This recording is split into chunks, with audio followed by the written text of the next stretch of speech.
احساس تنهایی برای همه هر از گاه پیش میاد. وقتی کسی رو نداریم که موقع نهار کنارمون بشینه. وقتی به یک شهر جدید نقل مکان میکنیم. یا وقتی که آخر هفته هیچ کس واسمون وقت نداره. ولی چه چند دهه گذشته این احساس برای میلیون ها نفر مزمن شده. در بریتانیا 60% افراد 18 تا 34 ساله میگن که اغلب احساس تنهایی میکنن. در ایالات متحده هم 46% کل جمعیت به طور مرتب این احساس رو دارن.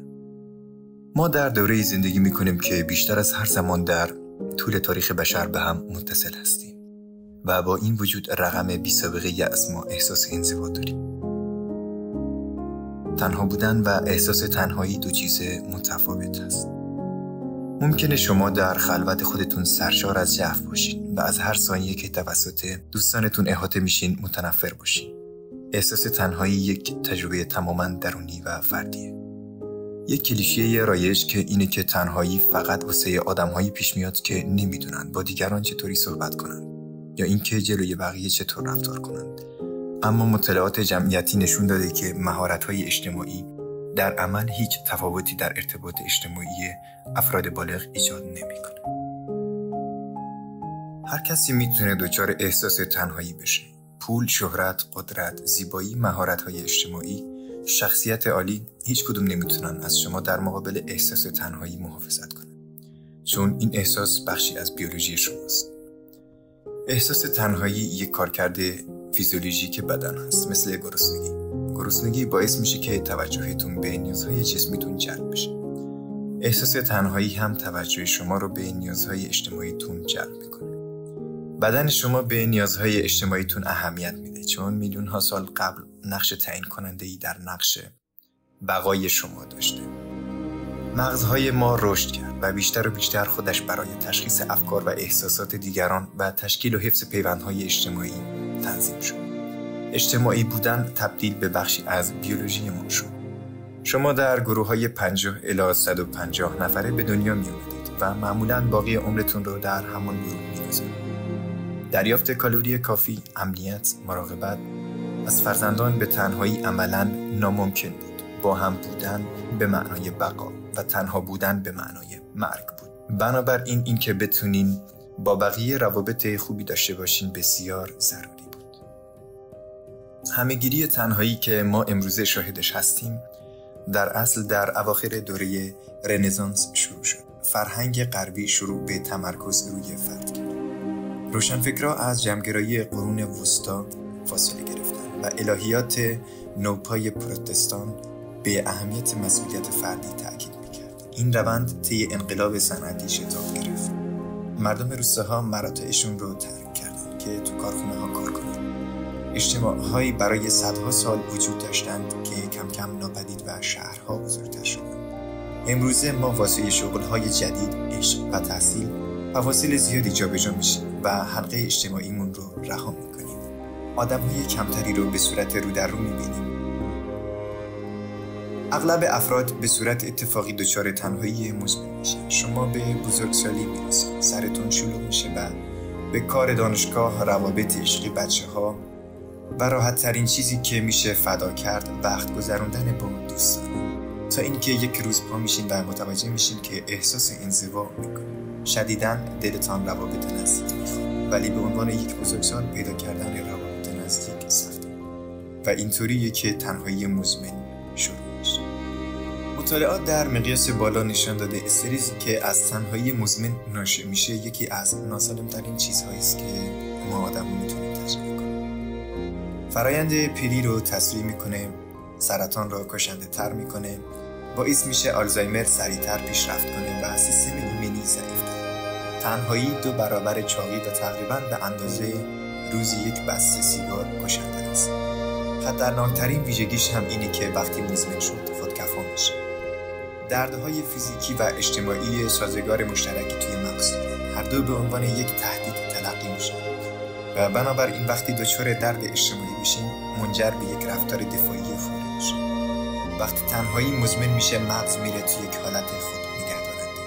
همه جا رو پر از خطر و دشمنی میبینه و فقط این نیست. یک سری تحقیقات به این نتیجه رسیدند که وقتی احساس تنهایی میکنین مغزتون نسبت به سیگنال‌های اجتماعی دقت و پذیرش بیشتری داره و در این حال در تفسیر درستشون ضعیف‌تر میشه. توجه شما به بقیه بیشتر میشه ولی کمتر درکشون میکنه. اون بخشی از مغز که مسئول تشخیص چهره هاست اوضاعش نامیزون میشه. احتمال اینکه چهره های خنثی رو خصومانه تعبیر کنه افزایش پیدا میکنه و به دیگران بی‌اعتماد میشه. هر کدوم از ما داستان مخصوص خودمون داریم و اگه داستان شما این بشه که آدم‌ها از شما دوری کنند، بقیه هم شما رو بر اون اساس می‌بینن و دنیای بیرونی میتونه تبدیل بشه به اونطوری که شما دنیا رو می‌بینید. این معمولاً یه فرایند کند و نامحسوس است که طی سال‌ها اتفاق میفته و میتونه به افسردگی و وضعیت روانی ختم بشه که از شکل‌گیری رابطه‌ها جلوگیری میکنه حتی اگه میل شدید به ارتباط داشته باشه.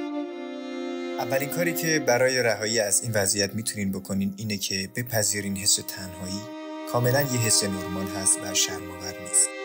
تقریبا همه آدما در نقطه‌ای از زندگیشون تنهایی رو حس میکنن. این یک تجربه انسانی همگانی است. شما نمیتونید این حس رو حذف کنین یا نادیده بگیرین که معجزه بشه و از بین بره. ولی میتونین قبول کنین که این حس رو دارین و از شر مصیبتش خلاص بشین. شاید برخورد فلانی با شما واقعاً بد نبود. فقط کم وقت داشته. بعدش افکار شما در مورد دنیا. آیا شما در مورد قصه‌های دیگران بدترین فکر رو میکنین؟ آیا شما وارد یک موقعیت اجتماعی میشین در حالی که از قبل واسه خودتون تعیین کردین چطور قراره پیش بره؟ آیا فرضتون اینه که آدم‌ها دوست ندارن دور برشون باشین؟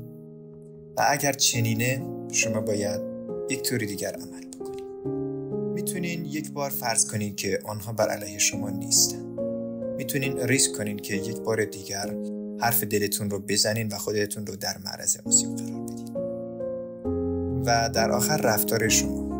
البته هر شخص و شرایطش منحصر به فرد و متفاوته و درونگری به تنهایی ممکنه کافی نباشه. اگه احساس میکنین قادر به حل مشکلتون نیستین، لطفاً پا به قدم بگذارید و از یک متخصص کمک بگیرید. این نشانه ضعف نیست، بلکه نشانه شهامته. هر طور که به مسئله تنهایی نگاه کنیم، چه به عنوان یک مشکل کاملاً فردی که نیاز به رفع شدن برای شادی شخصی بیشتری داره و چه به عنوان یک بحران سلامت همگانی، مسئله است که مستحق توجه بیشتری است. بیایید با هم یک کاری کنیم. همین امروز با یک نفر تماس بگیریم. فرق نمیکنه که کمی احساس تنهایی میکنین یا میخواین یک روز را به یک نفر دیگر بهتر کنین. مثلا به یک دوستی که مدتی صحبت نکردین پیام بدین، یا به یک عضو خانواده که غریبه شده زنگ بزنین، یا برین یک جایی که معمولا میترسید یا تنبلی میکردین، مثل یک باشگاه ورزشی. هر کسی متفاوته. شما خودتون رو میدونین که چی براتون گزینه خوبیه. شاید هیچی ازش در نیاد، ولی اشکال نداره. این کار رو بدون هیچ انتظار خاصی انجام بدین. هدف اینه که یکم خودتون رو در معرض قرار بدین. دوست داریم 2 از کتاب‌هایی که در تحقیقاتمون برای ساخت این ویدیو خوندیم پیشنهاد بدیم. کمک‌های اولیه احساسی نوشته گای وینچ، کتابی که در اون علاوه بر موضوعات دیگه نحوه برخورد با حس تنهایی رو به شکلی بررسی میکنه و کاملا مفیده. و کتاب تنهایی، طبیعت انسان و نیاز برای ارتباط اجتماعی نوشته جان کاچیپو و ویلیام پاتریک که به شکل جذاب و علمی برای رهایی از تنهایی و راه حل‌های اون به اکتشافات پرداختن. مرسی که تماشا کردین. یادتون نره که کانال رو